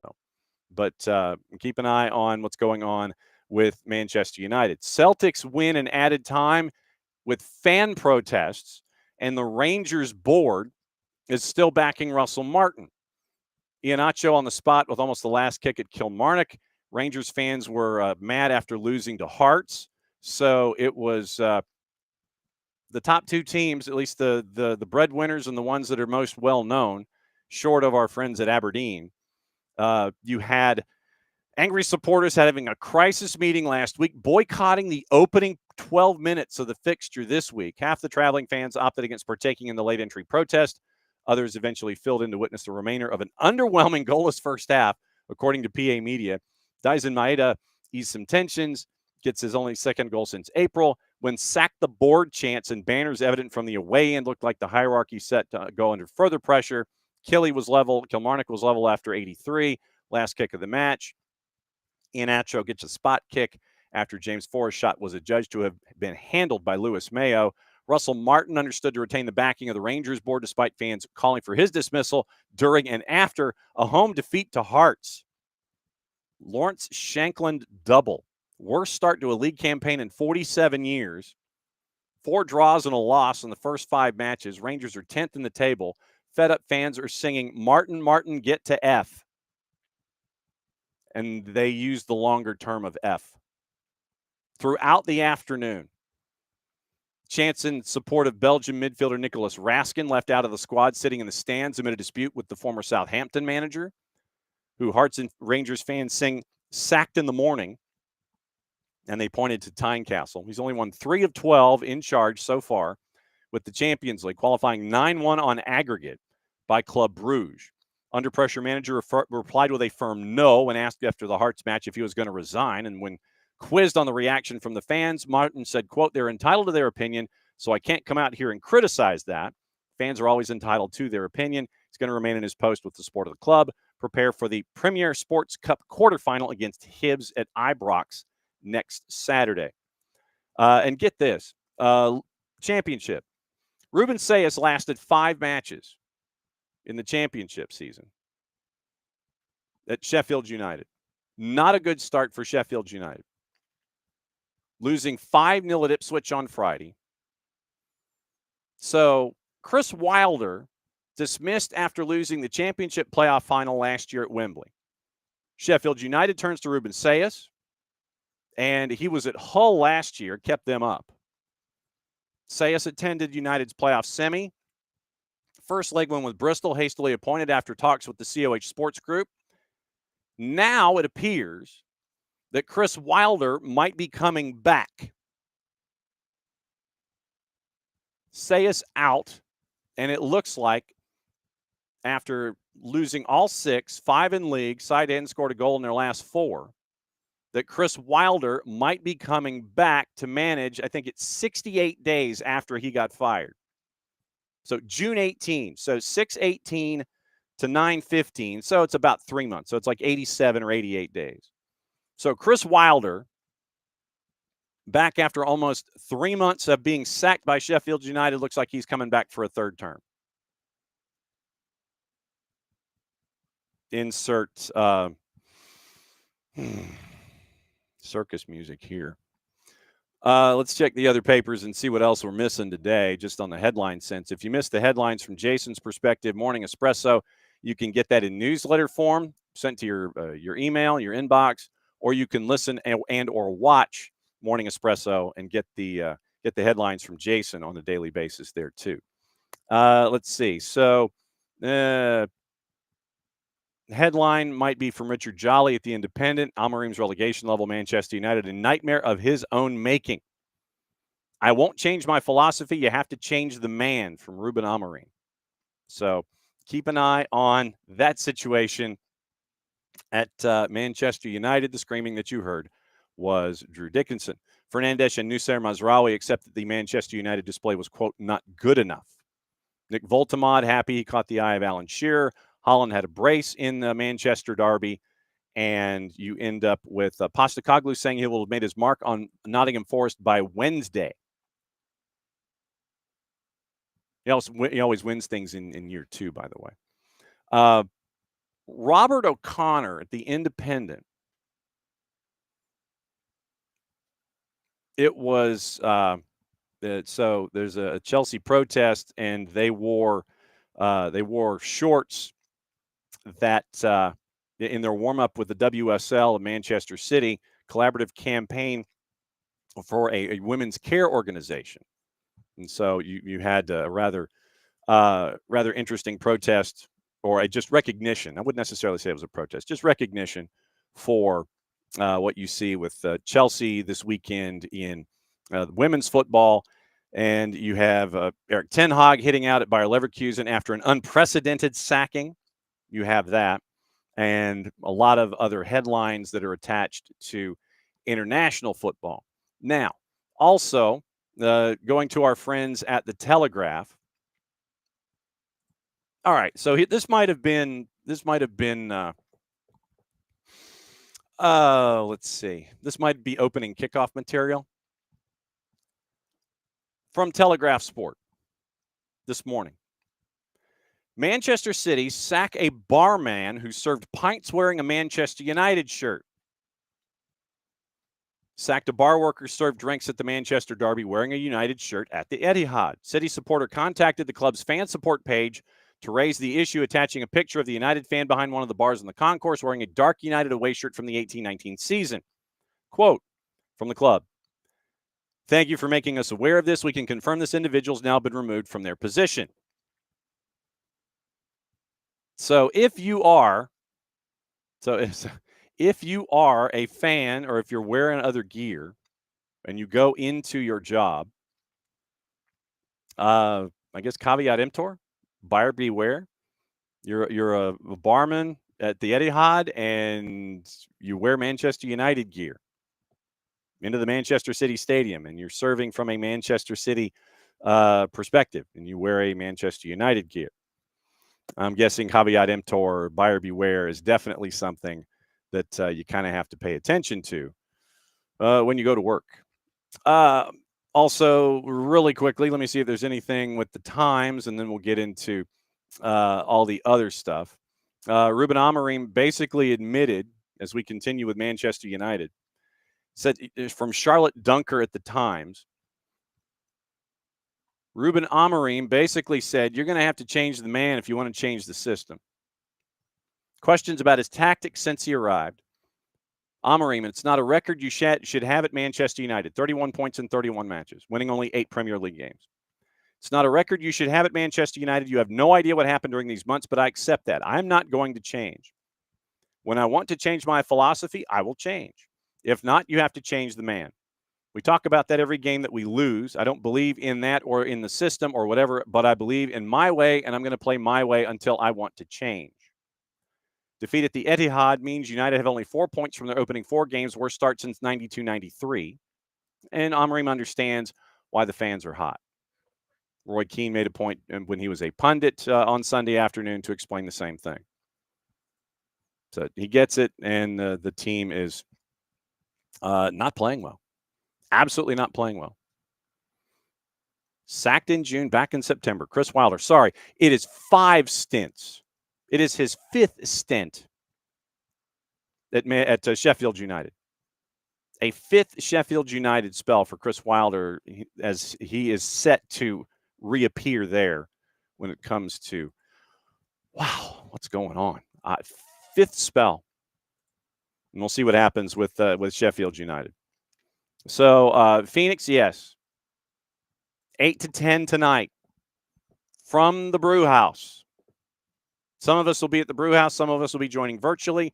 The first 90 minutes, traditionally, is going to be what we talk about. Talk about a little bit about what we had this morning. Talk about what's going on in the other leagues. We'll see what happens there.